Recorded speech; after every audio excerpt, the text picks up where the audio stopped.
하나님의 말씀은 로마서 3장 20절이 되겠습니다. 율법의 행위로 그의 앞에 의롭다 하심을 얻을 육체가 없나니 율법으로는 죄를 깨달음이니라. 아멘. 로마서 3장 20절에 있는 말씀을 중심해서 율법과 복음, 오해, 율법과 복음에 대해서 오해가 있다. 그것을 잘 우리가 알고 오늘 말씀을 듣고 바른 신앙생활을 했으면 좋겠다는 생각에서 이 말씀을 선택을 했습니다. 예수 그리스도가 이 땅에 오심으로 모든 죄악은 끝이 나고 거듭남으로 새로운 삶이 시작된 것입니다. 그렇기 때문에 구약에서 이스라엘 백성들에게 주어졌던 율법, 히브리어로 토라라고 그러죠. 그런 것들은 이제 안 지켜도 된다.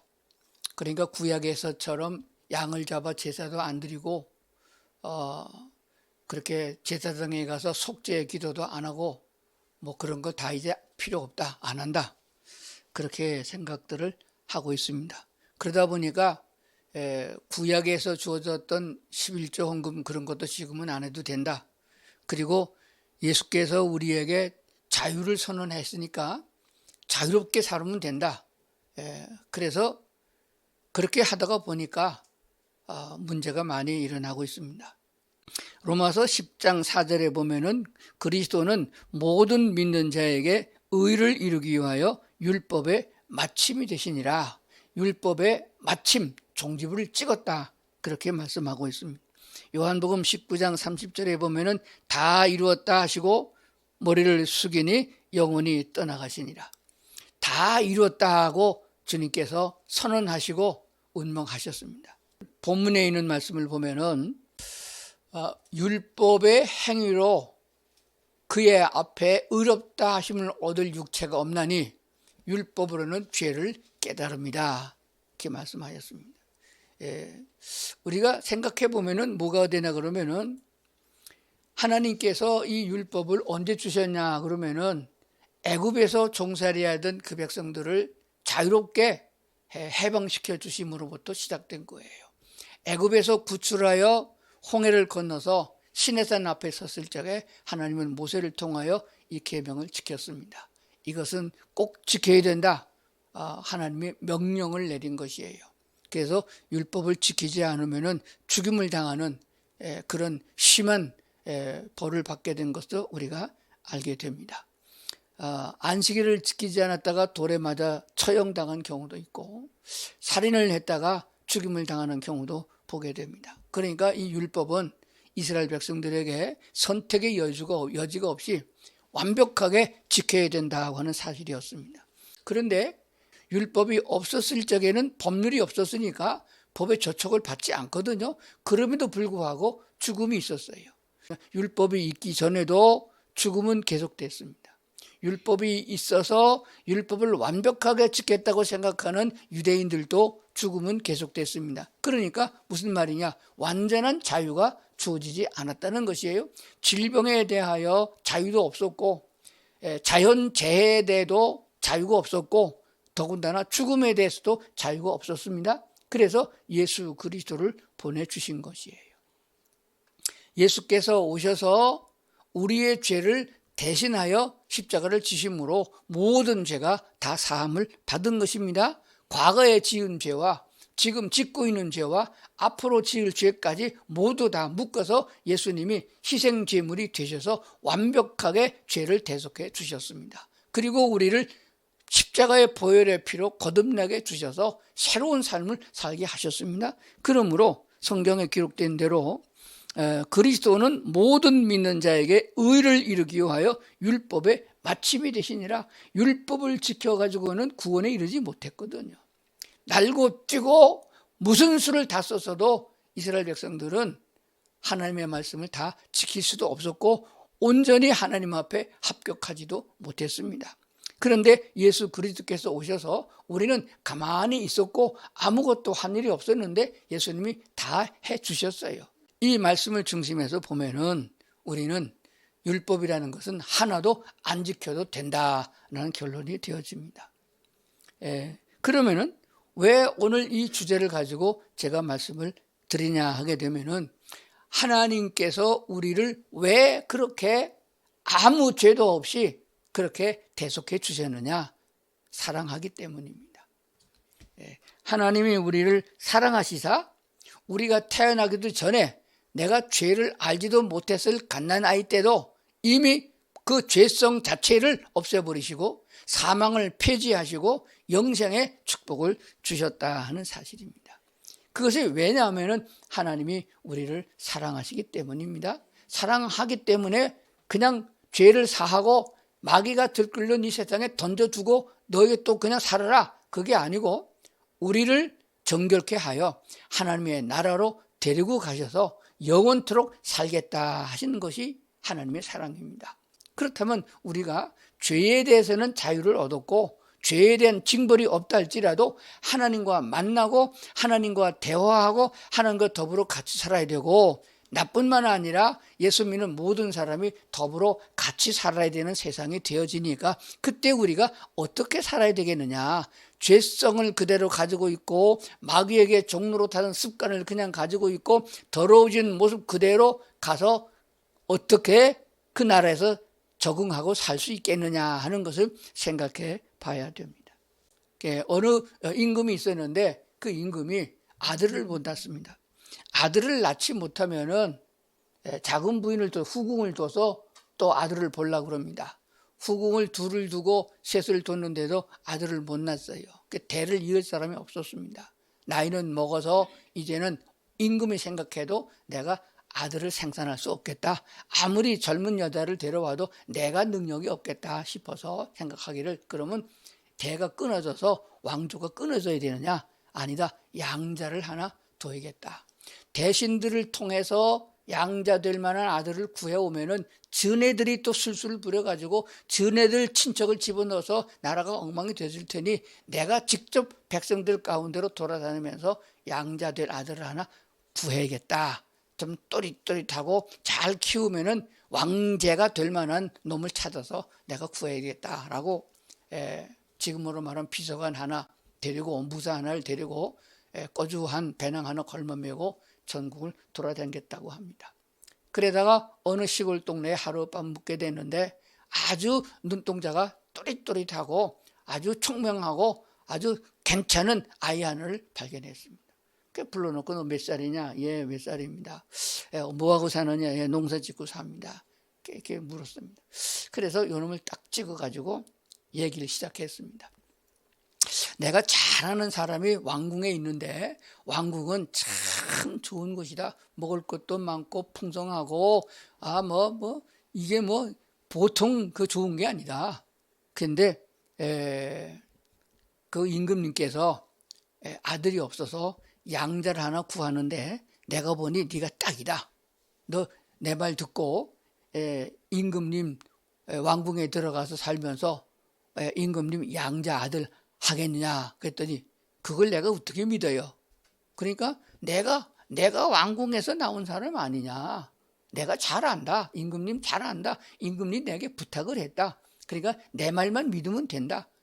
대신들 소용없다. 내가 임금님 직속이다. 아주 그랬습니다. 임금이란 소리 못 하잖아요. 임금 소리 안 한 거예요. 그래서 자꾸 설명했더니 이제 자꾸 임금의 왕제를 얘기하고 왕궁에서 일어난 일과 정치적인 것을 다 얘기해 주니까 믿음이 왔어요. 그럼 어떻게 하면 되냐라고 물었습니다. 네가 그냥 네 하고 대답하면 된다. 네 했어요. 그럼 됐다. 그리고 놔두고 나중에 사신을 보낼 테니까 그때는 오너라 하고 계약이 됐습니다. 언약이 됐습니다. 그래서 나중에 회의를 열었습니다. 왕궁에서 이러이러해서 어느 동네 사는 아무개를 내 왕제로 삼으려고 지정을 했으니 내가 골랐으니 내 말대로 시행하라 했습니다. 그래서 대신들이 회의를 했습니다. 그래서 가서 보니까 한 번도 머리를 감아본 적도 없고 세수를 해본 적도 없는 것 같은 깨재재한 녀석인데 눈동자만 또릿또릿하고 빠릿빠릿한 거 괜찮은 것 같아요. 그거 그냥 데리고 갈 수 없습니다. 그래서 제일 먼저 목욕시키고 그리고 새 옷 입히고 그래서 보니까 아주 신발도 좋은 거 시키고 딱 빼놓으니까 아주 그냥 번듯하게 자격이 된 것 같아요.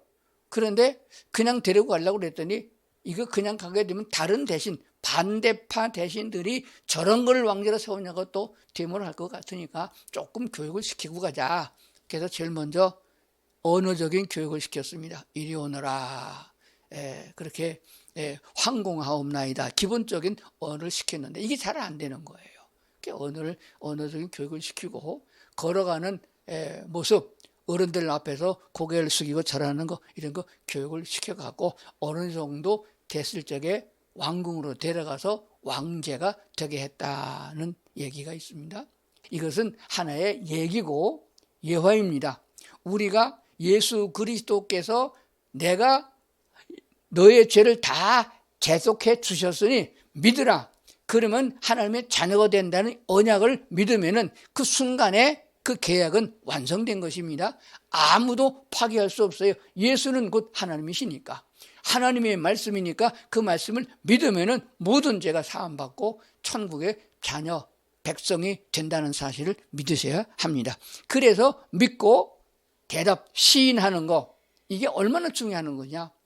바울은 그래서 로마서에 말씀하기를 마음으로 믿어지면 입으로 시인해야 된다라고 말씀하신 것을 기억을 해야 됩니다.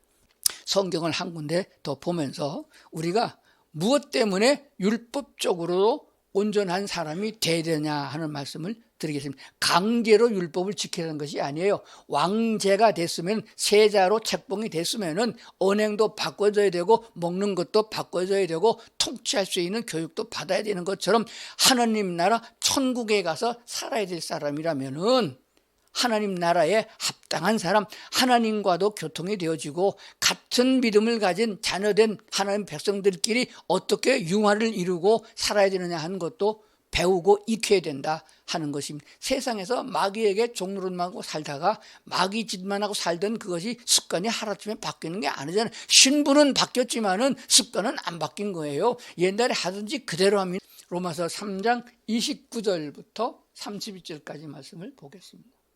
하나님은 다만 유대인의 하나님이시냐. 자, 이게 바울이 말하는 거예요. 사도 바울이. 여호와 하나님은 유대인의 하나님만 되냐? 또한 이방인의 하나님이 아니시냐? 진실로 이방인의 하나님도 되시느니라. 그래서 여호와 하나님은 유대인의 하나님뿐만 아니라 이방인의 하나님도 된다라고 선언한 거예요. 할례자도 믿음으로 말미암아, 또한 무할례자도 믿음으로 말미암아 의롭다 하실 하나님은 한 분 여호와 하나님뿐이다. 그러니까 할례자도 믿어야 구원받고 무할례자도 즉 이방인도 믿음으로 구원을 받는다 하는 말씀하고 있는 거예요. 다시 읽어보겠습니다. 할례자도 믿음으로 말미암아, 또한 무할례자도 믿음으로 말미암아 의롭다 하실 하나님은 한 분이시니라. 그런즉 우리가 믿음으로 말미암아 율법을 파기하느냐? 그럴 수 없느니라. 도리어 율법을 굳게 세우느니라. 다시 봅니다. 그런즉 우리가 믿음으로 말미암아 율법을 파기하느냐? 그럴 수 없느니라. 도리어 율법을 굳게 세우느니라. 31절 공동번역으로 한번 보겠습니다. 그러면 우리가 믿음을 내세운다고 해서 율법을 무시하는 줄 아십니까? 절대로 그렇지 않습니다. 오히려 율법을 존중합니다. 조금 부드럽게 해석을 했어요. 31절을 헬라어 직역성경으로 보겠습니다. 그러면 우리가 신실함 때문에 토라를 폐지하겠습니까? 결코 그렇지 않습니다. 토라를 우리가 굳게 세웁니다. 그래서 토라는 율법을 히브리어로 말한 거예요. 근데 조금 다른 게 하나 있죠. 그러면 우리가 신실함 때문에, 위에는 다 믿음이라고 말했는데 여기서는 왜 신실함이라고 번역했느냐?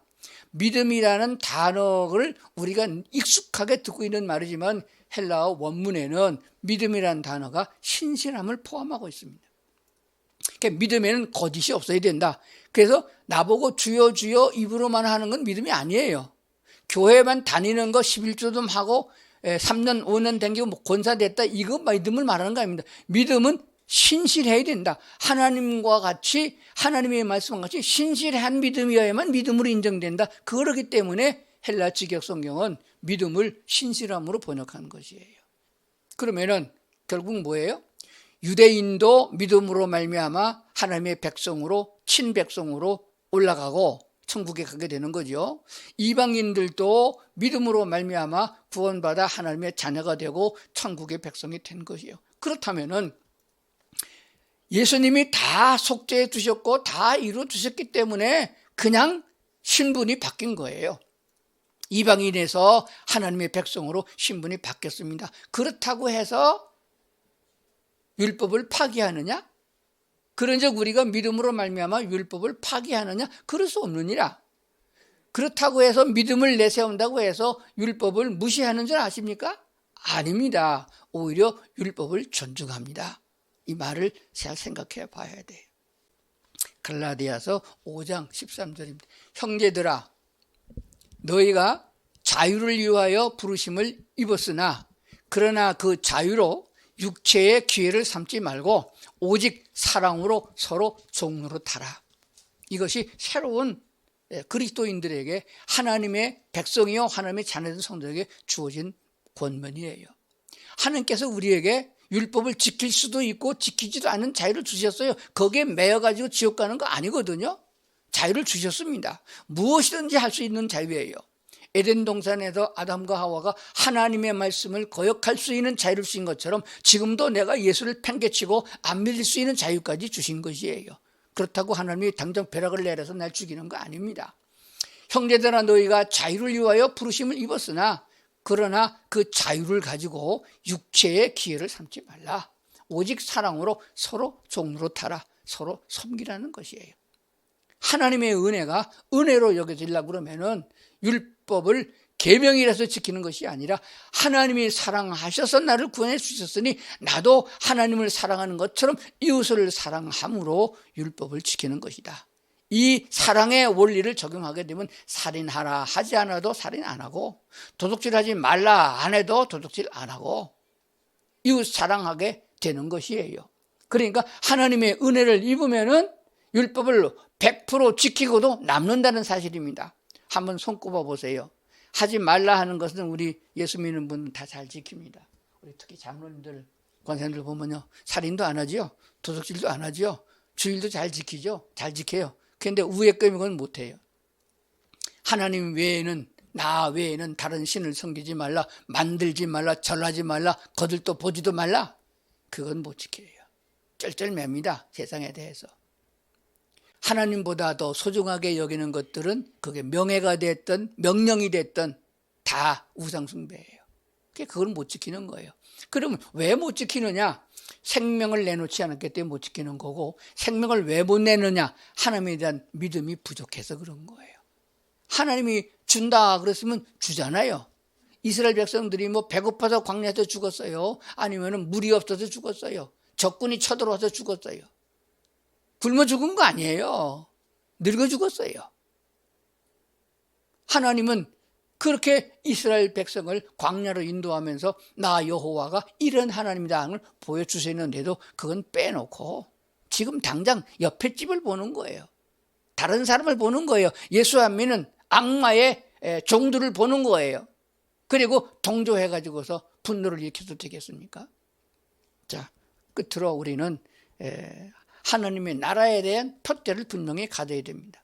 이스라엘 백성들이 들어갔던 가나안은 영적 가나안을 보여주기 위한 하나의 하나님의 약속의 결과인 것입니다. 가나안 땅으로 인도하리라 하신 대로 그 백성을 인도한 것처럼 너희를 하나님 나라 천국으로 인도하겠다는 그 약속을 보여준 것이에요. 그러므로 표대를 분명하게 정해야 됩니다. 빌립보서 3장 14절입니다. 빌립보서 3장 14절, 표대를 향하여 그리스도 예수 안에서, 누구 안에서? 그리스도 예수 안에서 할 수 있습니다. 하나님이 위에서 부르신 부름의 상을 위하여 달려가노라. 표대가 아주 분명해야 됩니다. 그리스도 예수 안에서 우리가 가야 될 곳 하나님의 나라. 힘으로도 안 돼요. 능력으로도 안 돼요. 돈으로도 안 돼요. 권력으로도 안 돼요. 하나님 나라에 들어가는 오직 하나님의 은혜를 입은 자들이 들어가게 되는 것입니다. 그리고 하나님 나라에서 넉넉한 하나님의 형상을 닮은 습성과 인품을 가진 사람이 되려면 지금부터 이 땅에서 이웃 사랑하면서 습관을 잘 고쳐 나가야 됩니다. 예를 들면은 10가정이 여행을 했는데 호텔을 잡다 보니까 똑같은 침대가 아니에요. 좀 비싼 것도 있고 싼 것도 있고 그래요. 그런데 VIP 방이 하나가 배정됐다고 치요. 누가 들어가야 돼요? 10가정이 갔는데 VIP 룸이 하나밖에 없어요. 다른 방이 없어요. 그래서 같이 싸잡아서 얻었는데 그 VIP 방에 누가 들어가야 돼? 어떤 목사가 들어가야 돼? 다 목사님들인데. 그래서 목사님들이 해가지고 그럼 뭐 어느 목사님을 뭐 장애가 있으니까 그 목사님을 거기 합시다. 또 나이가 많으신 분 그 방으로 합시다. 아니면 또 뭐 찬조금을 많이 낸 사람을 합시다. 그렇게 해서 대충 정했어요. 그렇게 합시다 했는데 목사들이 사모님 만나고 오면 달라져요. 사모님 만나고 오면 안 된다고 그래요. 이게 그러니 뭐 장로를 따지고 권사를 따지겠어요. 이웃 사랑하기를 내 몸같이 하라. 서로 종로로 타라. 그러니까 천국에 갖다 놓을 만한 사람은 없어요 지금. 물론 예수님 백으로다가 신분이 바뀌어가도 가긴 가겠지만은 그러니까 하나님이 자꾸 재림을 늦추고 있고 우리를 세상에 두시고 자꾸 연단하시는 거 아니겠어요. 율법을 100% 계명 때문에 지켜서 천국 시민이 되는 게 아닙니다. 계명이 하나도 없어도 계명 10계명을 다 지킬 수 있는 넉넉한 믿음을 가져야 되는 것이에요. 그러니까 계명을 폐지하는 것이 아니고 계명을 안 지켜도 된다 있다고 말하는 사람은 아무 관계가 없는 사람들이에요. 11조 해야 됩니까? 안 해야 됩니까? 세금 떼고 해야 됩니까? 안 떼고. 이거 물어보는 사람은 아예 11조 안 하는 게 나아요. 하나님이 언제 그걸 요구하셨어요? 스스로 하나님의 사랑에 감동되어서 내게 주신 것 다 하나님 주신 것이 내가 내 손에 정성을 들여 드립니다. 이것을 위하여 사용할 수 있기를 원합니다. 선교사가 애쓰고 있는데 나는 가지 못하지만은 헌금이라도 드립니다. 이렇게 돼야 되는 거 아니겠어요? 그러니까 율법은 존경의 대상이고 율법은 사랑으로 우리가 완성해야 될 대상이기 때문에 지켜야 되는데 안 지킨다 따지지 말고 하나님의 사랑을 따라서 하나님이 나를 사랑하신 것 같이 그렇게 사랑할 수 있는 사랑이 되도록 하는 게 구해야 됩니다. 이젠 기도 제목이 좀 바뀌어야 돼요. 구하라 주신다고 그래가지고 뭐 떡 달라 돈 달라 뭐 직장 달라 뭐 별별 직장 다 있는 하나님 다 주셨잖아요. 이제는 그 기도 제목이 하나님 나로 하여금 주님을 닮아가는 성품을 가지게 하시옵소서. 성령의 9가지 열매가 풍성하게 맺혀지게 하시옵소서. 내 부모는 부모입니까? 내 나라만 내 나라입니까?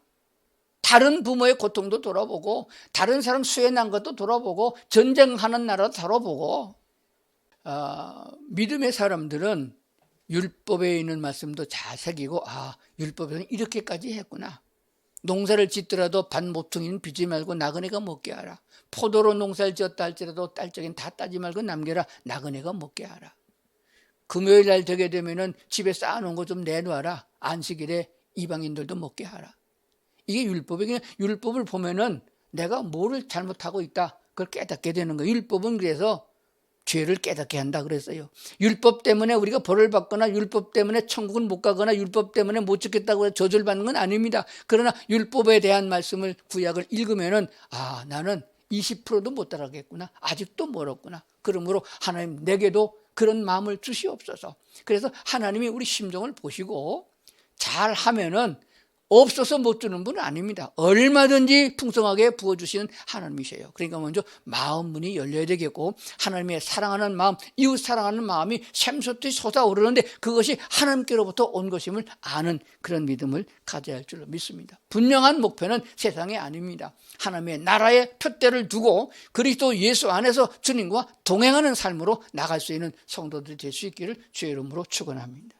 기도하시겠습니다. 하나님 감사합니다.